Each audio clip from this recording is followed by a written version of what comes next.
Spider-Man swings into town with more things to do than ever, more devastating abilities and cool ways to travel around NYC. That's why today we're gonna take a look at some of the biggest things I really wish somebody would have told me on my first playthrough.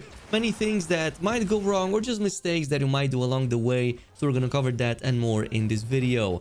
Now, right off the bat, as tempting as it is to get lost in the cinematic moments of the main story, not focusing on some of the side content too will leave you off severely underpowered compared to the ever so increasingly tougher enemies. You don't want to miss out on the levels, plus later on upgrades will literally require hundreds of tokens or parts for each unlock. So you can check out the activities that are near you at any time by simply doing a quick scan with R3, which immediately shows all nearby objectives very conveniently. I highly encourage you to take a look at the side missions as well as the hunter blinds early on, as they are some of the best sources of XP as well as rare parts at this stage.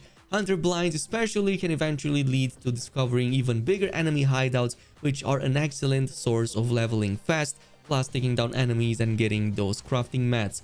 They also don't take too long to complete compared to, for example, full-on missions, but they still give you at least half of a normal main story mission. That's why they're totally worth it. The city is of course filled with dozens of other activities that will open up as you progress, but on the side I would also suggest doing some of the photography challenges or grabbing the spider bots whenever you see them in your path. They're almost instantaneous to complete, but they provide some nice extra XP and mats to get along the way. Anyway, at number 2, by far your best new tool is going to be your web wings, which you unlock relatively early in the main campaign, plus you can deploy them very easily with the triangle button. However, they do have a secret interaction when you're going over bodies of water, especially if you want to traverse the Hudson River. So if you stay into the glide mode, you can simply head straight into the water, and what you'll notice is that Spidey will automatically enter a water glide instead. Funny enough, you can also endlessly combo this with the web wing and the glide mode to basically gain a lot more speed and never have to cast a single line of web to traverse the entire river. Don't ask me about the logic behind all of this, but it's extremely fun, so go ahead and do it right now.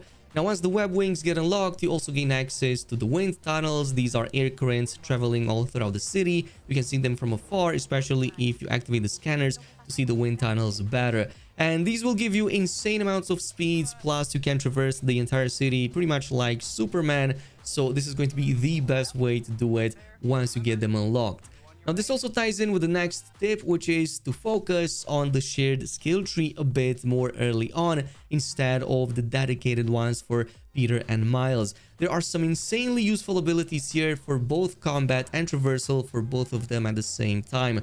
The starting slingshot launch you can use by default with L2 plus X is already amazing, as it literally works everywhere and it lets you gain a great boost of speed to jump straight into action. Plus, it's very fun to watch. There are even dedicated spots around the city that you'll notice, which will let you pull off super slingshots instead for an even more massive launch off. For my favorite, loop-de-loop that you can use to hold down the swing button with to loop around and then generate a boost of speed as you web sling around, so totally worth getting these. There are some other really fun options in there, and even more so the combat related ones are really good too. These will let you more easily bounce off targets and prolong air combos. No joke, you can bounce around targets like basketballs now, and it's so easy to pull off infinite combos. If only targets survive for that long to pull it off infinitely, they die way before that, but it's so satisfying to pull these off. Moving on to 4, totally focus on the new parry mechanic, by default bound to L1. It's just amazing how good this is, and it literally lets you parry any incoming attack, even the red ones. There are also the ones more visible from the melee enemies that start with a yellow warning sign before turning red, but these as well as the normal ones can be parried no matter what. And if you press it at the right moment, you will react with an amazing counter that completely takes those enemies off guard and prevents any damage against you. Both Pete and Spidey have their own variations of these, and they both look really awesome. But it's super satisfying, and there will be upgrades in the shared line, such as the parry disarm that instantly cause targets to also drop off their weapons as soon as you pull it off. This is by far the most useful new combat skill that I played around with in the early stages. But not all combat needs to be loud, and you can be a lot more efficient if you instantly stealth takedown targets. And that's because stealth is actually much better this time around, mostly because of the new web lines you unlock very early on in the main story. So this will now let you completely control the upper areas of any battlefield with essentially infinite lines of web that you can use to travel over gaps, but also to take down or have better positioning against unsuspecting targets. Definitely pop up the scanners to see if enemies are safe to web up, as you don't want to alert any of their teammates. What I really like about this is that you can literally decorate the entire enemy base with your enemies' bodies hanging from these lines. I think that this is by far the best ability to make you feel like an actual spider. Yeah, there's many other objects in the environment that you can shoot to also cause distractions, to of course separate groups from one another and more easily take down enemies without others noticing. So also like just use your web shooters for that. And I totally suggest to always take down the patrolling drones and such. They tend to stay alert to your moves a lot more, so and this can help a ton to remain silent. At number 6, and this is what I really love about this game, is that you can actually meet the other Spider-Man while out fighting crime. Especially random events will usually spawn the other one too, or you can stumble upon an event in progress where the other Spidey already intervened. And what's awesome is that both of them will start doing their back and forth banter while enemies just get to watch and suffer. Finishers also have a great chance now to be team combos instead, where both Spideys take down the same target, so pretty much double the concussion or maybe even double the coma. And once it's done, the game lets you interact with the other hero. This is pretty much the cherry on top, and it's something that I definitely suggest to go ahead and do. There are some cool interactions that you can pull off, including a few you probably recognize from all the memes going on. But I've got a few more combat tricks to you if you are kind of struggling early on with the abundance of enemies. One of them, totally don't be stingy, especially with the AoE abilities, even more so for Miles' Venom and Chain Lightning skills.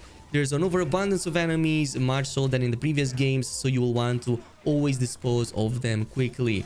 Pete has his own versions too initially via the spider arms attacks. There are quite a few in there that are really good. But eventually you can also change to the Venom powers and roll with those instead. In all of these cases, there are upgrades in each specific skill tree and line that helps you more easily group targets up or provide additional effects during AoE moments. Totally look into those for best results. Another tip, since your cooldowns can be rather long at first, is to not overlook the web shooters early on.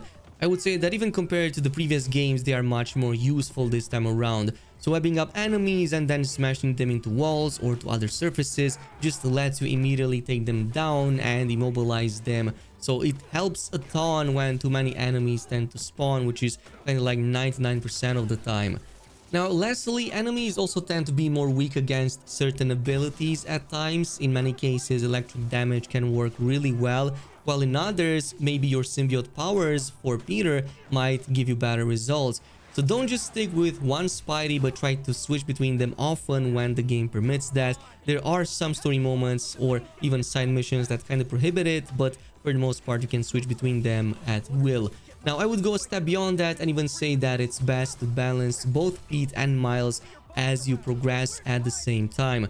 Luckily, the shared skill tree works for both, but don't completely invest into just one specific tree without doing something for the other Spidey too, especially when it comes to unlocking new ability types. Like I said, while in the open world you can switch at will between them, there are many story moments and even a few side missions that can force you with either one or the other Spidey, so you don't really want to be OP with the first but have nothing new unlocked by the time it comes to switch to the other one.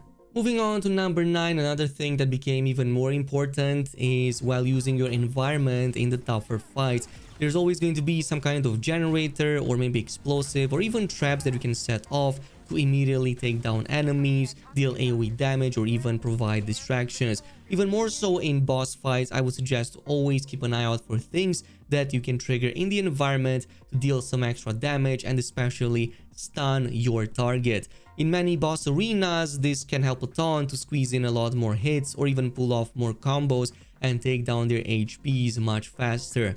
This brings us to number 10, and don't forget about suit tech, but focus on these upgrades first. As tempting as it might be to get more HP or damage initially, I recommend focusing well on the focus meter instead. You only start with 1 bar early on, but yeah, you kind of need it for both healing as well as takedowns. So it can be pretty hard to balance healing and also trying to instantly take down targets with only 1 bar. That is why it's best to immediately focus on getting at least 1 more, if not more than that. These will cost quite a lot of hero tokens and tech parts, but are totally worth it once you get them, as they leave a lot more room for pulling off cool things. Also, some of the traversal related upgrades are ones you already had in the other games, but are still worth acquiring yet again. So stuff like, for example, the point launch boost. This is going to now also have an additional upgrade compared to the other game that makes it much better and launch you much further. And finally, as a bonus one, Peter can now also pull off new tricks. It's not just Miles that has the flavor. Yeah, Peter also seems to have learned quite a few tricks from Miles' more acrobatic kind of web slinging. So again, you can pull it off just as usual with the square button, and it seems that they do share quite a lot of animations, but for some reason I think that a few of them are also a bit more unique and specific to either one or the other. Totally worth pulling off, of course, as you can easily recharge your focus meter like that, and there are also abilities in there that will further boost that up so that you can go prepared in combat with a full-on boosted meter. And that's pretty much it with the best tips and tricks. Totally stick around if you want to see more Spider-Man content on the channel. As always, make sure to subscribe, activate the notification bell, and I'll see you guys in the next video.